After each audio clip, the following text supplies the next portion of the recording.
জয়গুরু। শ্রী শ্রী ঠাকুর অনুকূলচন্দ্রের শ্রী হস্তলিখিত সত্যানুসরণ থেকে কিছু অংশ পাঠ করছি আমি পল্লবী মিত্র। সর্বপ্রথম আমাদের দুর্বলতার বিরুদ্ধে যুদ্ধ করতে হবে, সাহসী হতে হবে, বীর হতে হবে। পাপের জ্বলন্ত প্রতিমূর্তি ওই দুর্বলতা। তারাও যত শীঘ্র পারো ওই রক্ত শোষণকারী অবসাদ উৎপাদক ভ্যাম্পায়ারকে। স্মরণ করো তুমি সাহসী, স্মরণ করো তুমি শক্তির তনয়, স্মরণ করো তুমি পরম পিতার সন্তান।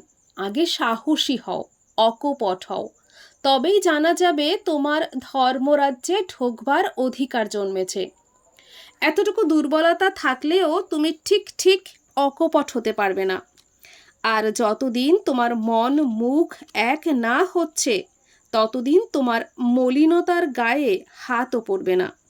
মন মুখ এক হলে আর ভিতরে গলদ জমতে পারে না।